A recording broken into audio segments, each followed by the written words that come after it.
Steve, one of the good things about being a spokesperson for the Fabulous Book Exchange is they send you some free threads, to start the season off.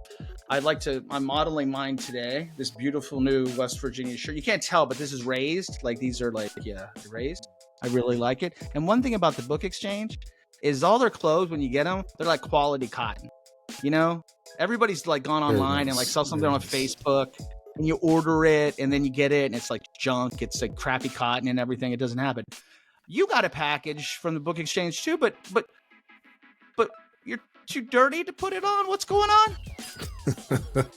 That's a pet peeve. Put it on new clothes when you don't take a shower. So, yeah. So next episode, here on out, I shall be sporting the bookstore's threads and showing you how it's damn near free because it's 25% off. 25% off with the code Burning Couch. Go check out the Book Exchange. You can go check them out at both locations on campus or go to thebookexchange.com. The Book Exchange, quality clothing, but don't wear it when you're dirty.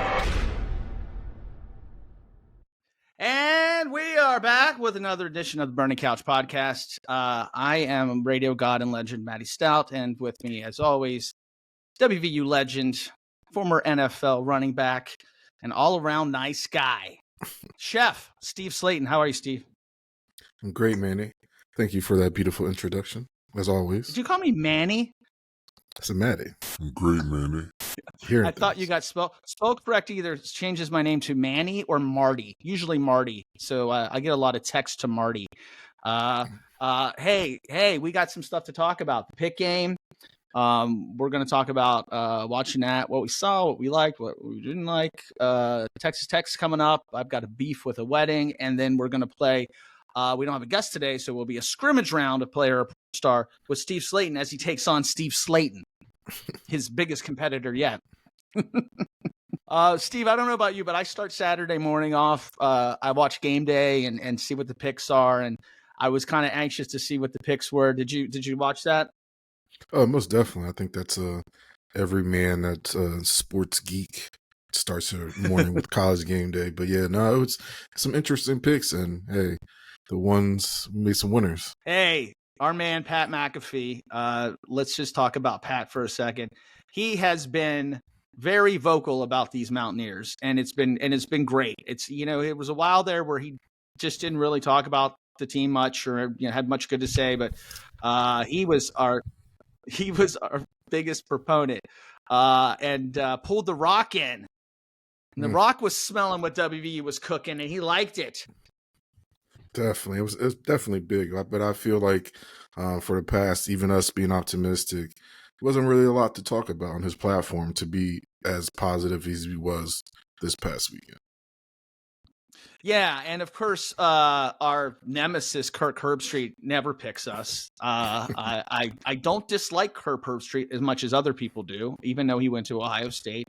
But I'll be damned, that man just doesn't pick us. He just I don't remember the last time he picked us. But hey, F you, Kirk Herbstreit. We won anyway, so screw you. Pat McAfee and The Rock were right. Mm-hmm. Hey, so definitely. Then I have to wait all day. Okay. So we got to make believers out of the haters. Hey, I'd rather they're not with us. Hey, stay on that side of the fence. I saw some D-bag tweet. I kind of hope we lose this game so that Neil Brown gets fired. What kind of fan is that? It's not a fan at all. I mean, you got to take any win you can get every time you can get. And for any coach we have, or from the past, or leading forward, we should always wish the best or even support the most we can. Yeah, I mean, I would never root for our team to lose no matter what. It doesn't even I would never cross my mind. And so D-bag of the week goes to the guy that tweeted that. It's on my Twitter if you want. And I think we might have retweeted it on Burning Couch Pod to also out him for being a D-bag.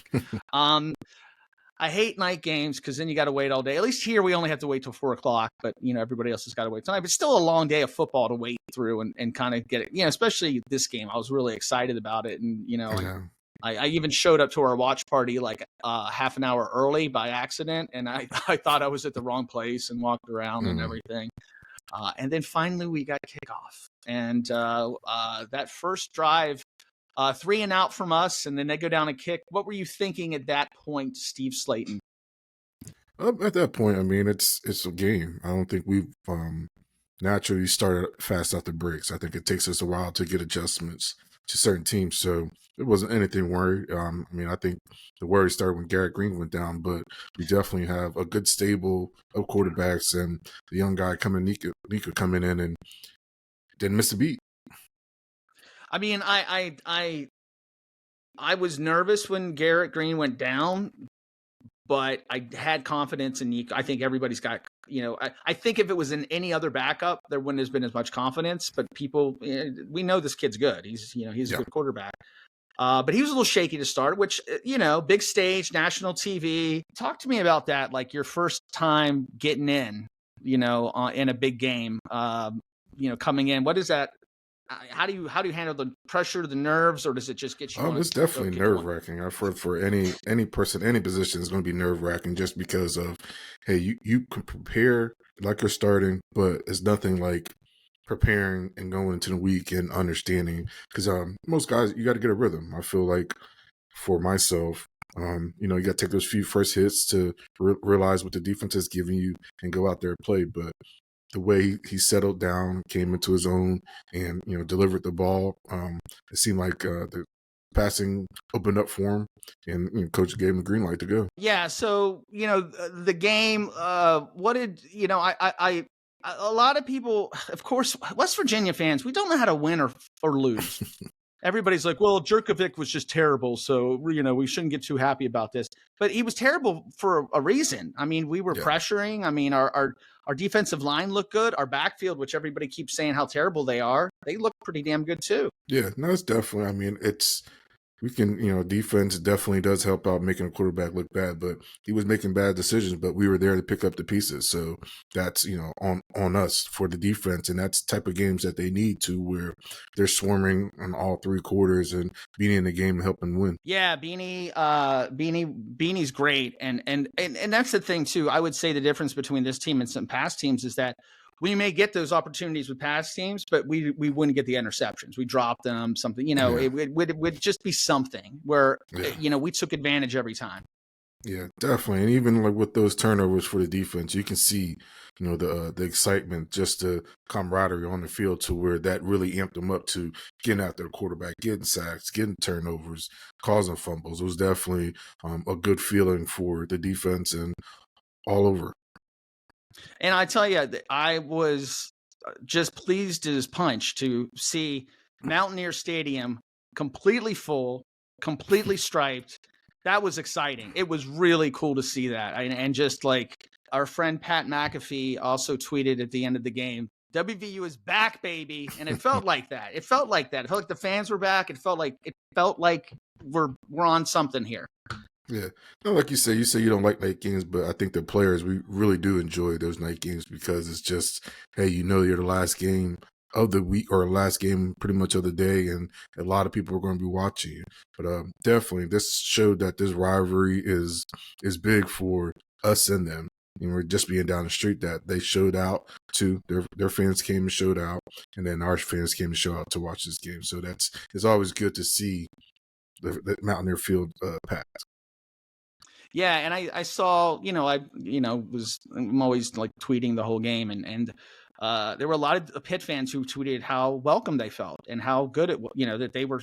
One guy said, I wish I would have worn my jersey, but I was scared to because of reputation. And I saw one video that somebody posted, and there was like a drunk fan yelling and giving them the finger, and that's going to happen. It's going to happen at a game. So of course, that's the one that probably will go viral. It won't be all these other videos of people saying that they had a really nice time, but it was a good crowd. What did you think about the running game and just in general, the offense? It wasn't like lights out or anything, but solid. But definitely consistent. I'd say CJ had a great game, over 100 yards, and he's picking up where he left off last year. And I think it's very good. I think reading articles about him, or even just seeing the game, he was a big part of the win, just because of, hey, he was doing what he needed to do, changing the downs. I mean, he made one play I think he would want to take back, but you can see the emotion of him just scoring, taking the helmet off. That's one of those plays that probably won't happen ever again.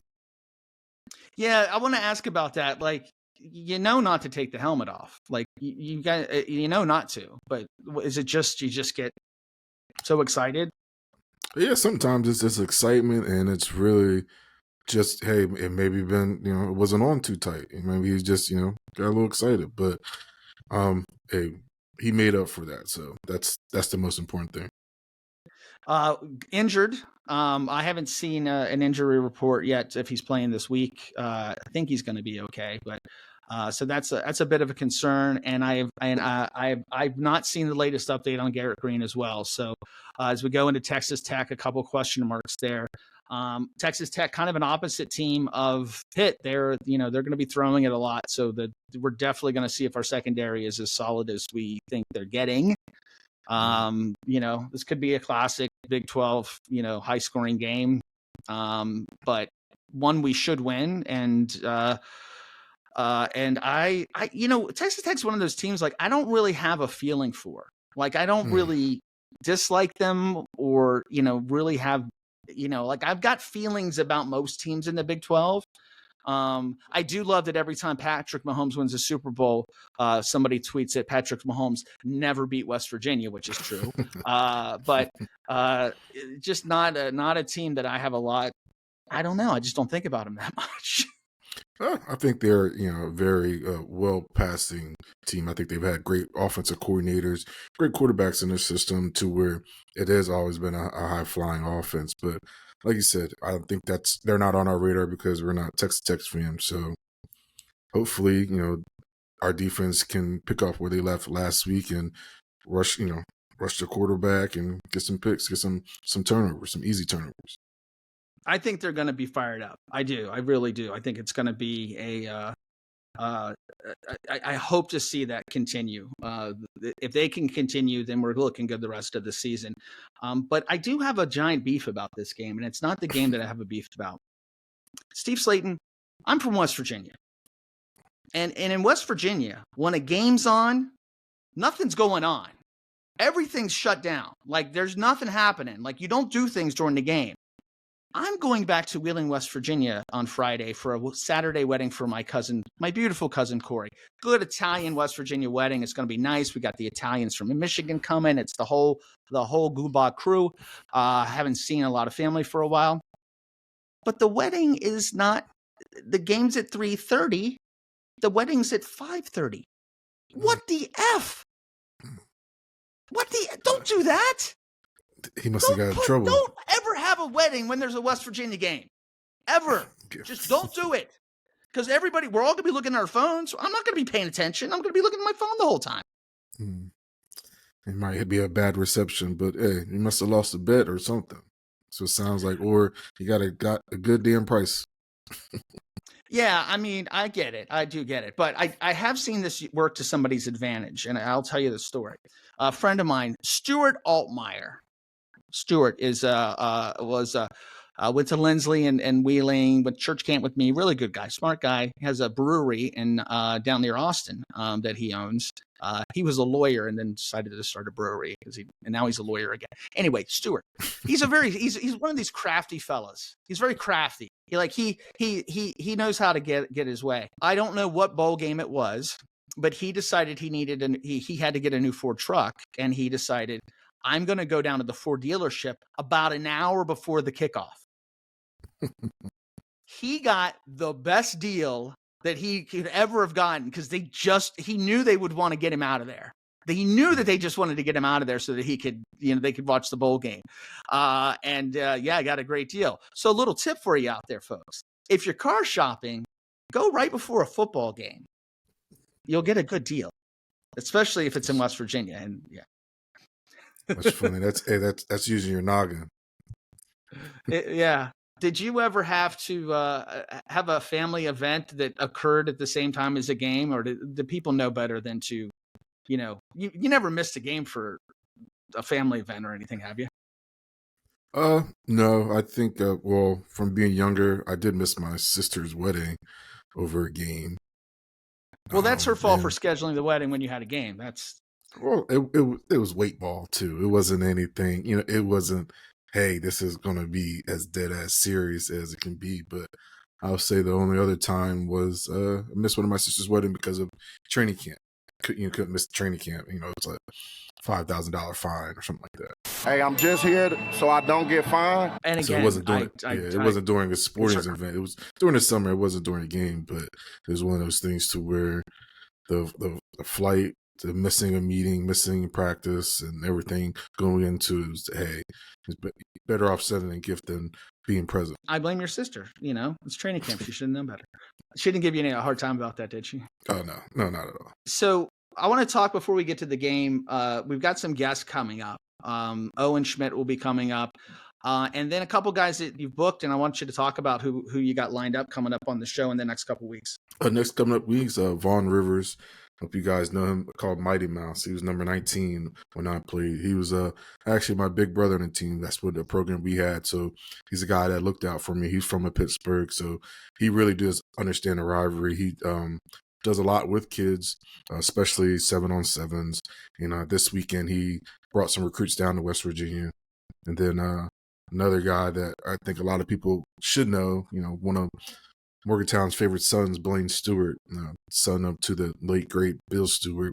He's with the program now. And just for him, he's been around West Virginia football since he was a little tot. And I can remember him being just like a little brother almost, to just picking on him just because he was around. But I know he has a lot of insight. He's seen a lot of West Virginia football. So there's a lot of stories that he can share for you that you don't know from me, and stories I don't know from him because he's been around some greats.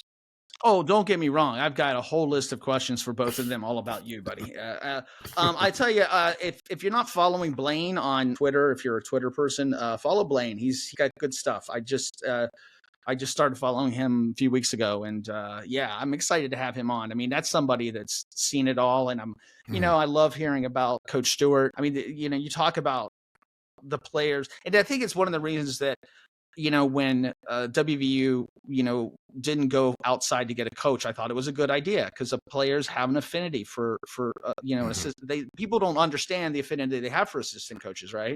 Yeah, I definitely think it was mixed emotions, but definitely Bill Stewart was a man that, if you see the people that talk about him, how well he affected their life in such a positive manner to where he was going to get guys riled up to play for him. That's definitely was his strong suit of just being very personable, being honest, and being a great coach and father as well. Yeah, he's. I'm excited to have both of those guys on, and of course Owen. We always have fun with Owen. Owen's funny. I texted him the other day about jumping on the show, and he's like, he was pressure washing something. And I'm like, okay. He's always doing like something like UPS pressure washing, running the bar. Man of many trades there. Smoking meats. Yeah. I'm hungry, dude. I need some food. From Jam Street Media.